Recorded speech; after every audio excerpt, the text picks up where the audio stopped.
dans le composteur vont s'accumuler les lettres. Alors, composteur, composition, ça nous ramène à Compostelle. Quand on fait une erreur, on fait une coquille, c'est donc de la coquille du pèlerin et de la coquille du mot dont il s'agit. D'où vient ce mot coquille? Eh bien, tout simplement, hormis les coquilles Saint-Jacques, on ne parle de coquille que quand c'est vide de vie. Une coquille, on mange des escargots, on mange des huîtres, mais on jette les coquilles d'huîtres et on jette les coquilles d'escargots. Une coquille vide de vie, c'est comme un mot vide de sens.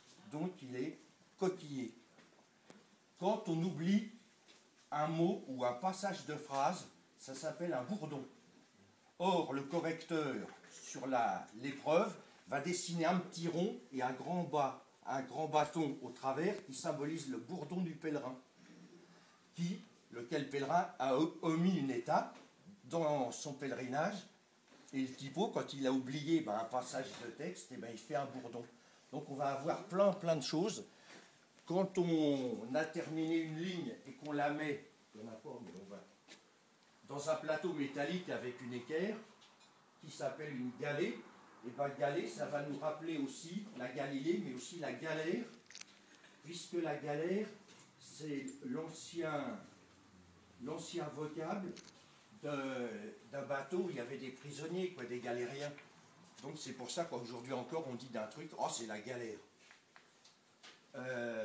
Donc un travail qui s'effectue sans fin parce qu'il est très long, par exemple un bouquin de Proust où on a des lignes très longues, on dit je vais en Galilée, chez nous. On dit on va en Galilée quand un travail est trop long. Donc on a toute une mystique ouvrière et une mystique relativement hermétique qui font qu'on a des rapports avec un tas d'autres savoirs. Voilà. J'arrête parce que sinon il y a trop à dire. Mais c'est magnifique ce que vous nous racontez. Comment? C'est magnifique ce que vous nous racontez. Alors ça c'est dans la tradition orale, parce que pour les compagnons opératifs, donc pour les compagnons, il n'y a pas de compositeurs typographes qui font le compagnonnage, parce que pour eux on est initiés. Eux sont dans la parole, nous on est dans l'écrit. Vous savez que les compagnons à la Saint-Jean d'été normalement brûlent tous les écrits. Les compagnons brûlent leurs écrits. Normalement, il ne doit rien rester.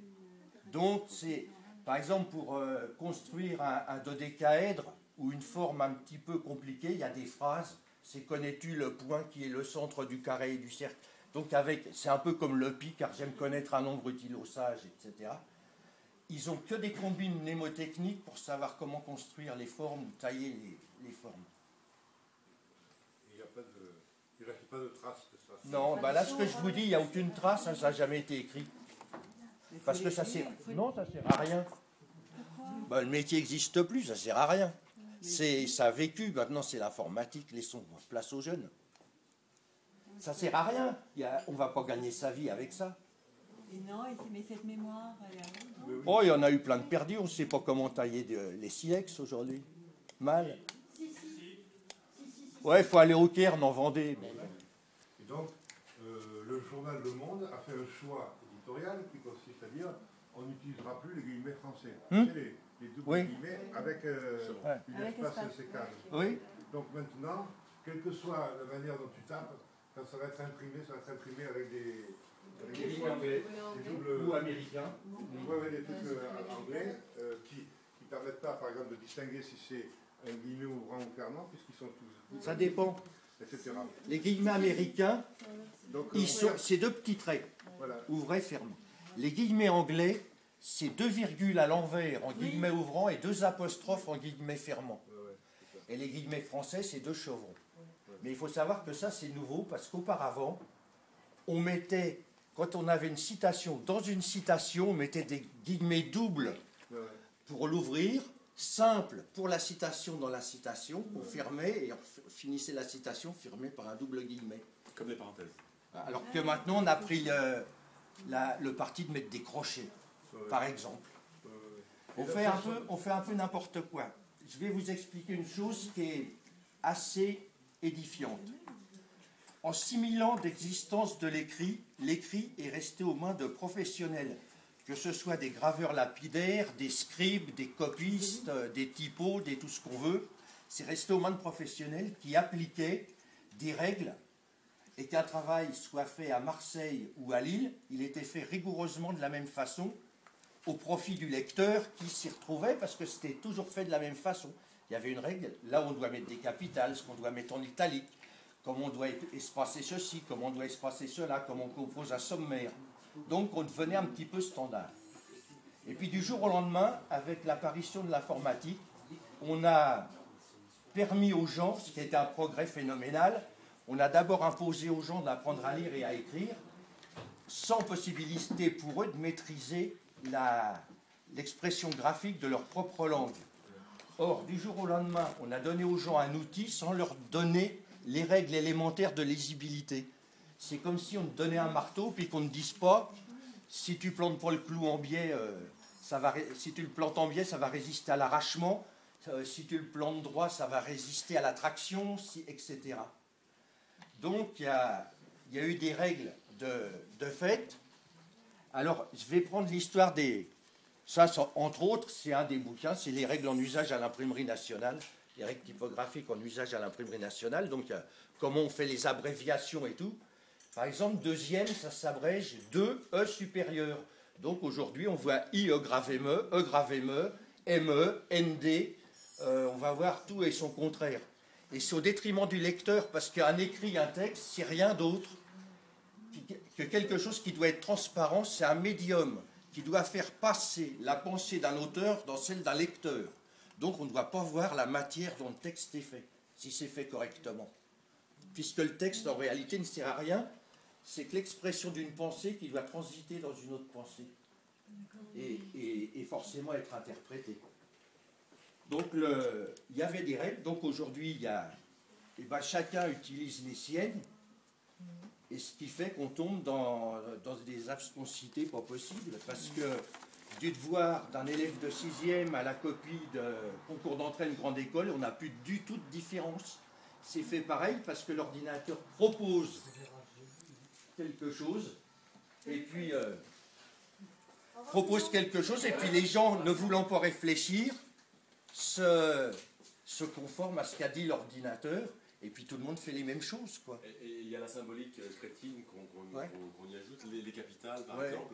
On met des capitales, des majuscules initiales, partie de préférence. Alors c'est assez intéressant. Par exemple, directeur, vous avez des directeurs, comptez dans votre ville, si c'est une petite ville, dans votre quartier, si vous êtes dans une grande ville, combien de directeurs il y a, directeur de ceci, directeur de ça. Donc il y en a tellement que bien sûr on ne met pas de capitale. Le directeur c'est un parmi tant d'autres. La capitale se justifie parce qu'elle va marquer quelque chose de vraiment important. Un directeur, sachez-le, c'est pas vraiment important. Donc c'est un D minuscule, il en a une petite initiale. Maire, ministre, sauf Premier ministre. Mais maire, ministre, et encore c'est Premier qui prend la capitale et c'est Premier ministre. Ouais. Donc il y a les anglo-saxons, mais surtout les Britanniques. Les Britanniques, ils ont une chance extraordinaire, c'est que les règles typographiques pour la langue anglaise de Grande-Bretagne et les règles typographiques sont gérées par l'université d'Oxford. Donc c'est appris aux élèves en même temps qu'on leur apprend la grammaire, en même temps qu'on leur apprend... Mais en France, on est tellement bordélique que... Personnellement, peux-tu donner un exemple, toi qui as l'esprit subtil, la capitale accentuée par exemple, les majuscules... Alors, quand elle porte un accent, les lettres accentuées en minuscules doivent être accentuées en majuscules. Il y a des fois, on se retrouve très embêté. Si vous voulez, un olypien sodomise et un olypien sodomisé, c'est pas pareil. C'est différent. La position change. Un patronyme. Non, mais ça peut être tué, hein.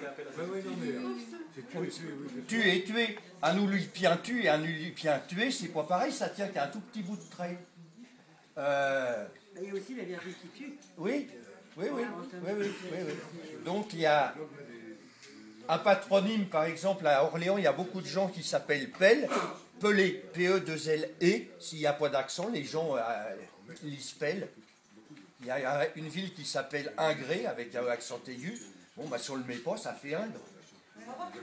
Donc l'accent, il confère une orthographe, mais il confère surtout une prononciation. Et comme on a des accents, il faut les mettre, sauf qu'à l'école, à un moment, on nous a dit qu'il ne faut pas mettre d'accent sur les capitales, parce qu'on avait des machines à écrire qui ne permettaient pas de mettre d'accent sur les capitales, puisqu'elles étaient d'origine anglaise ou américaine. Et on peut dire aussi bien capitale que majuscule? Non, alors... Moi, je croyais que capitale, c'était un anglicisme. Est-ce qu'on peut dire en français capitale? Oui, bien sûr, oui.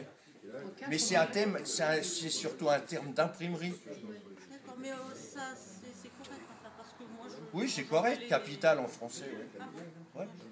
D'accord. Non, c'est correct. Parce que ça vient de la capitale romaine. En fait, ça vient de la gravure lapidaire romaine qui était faite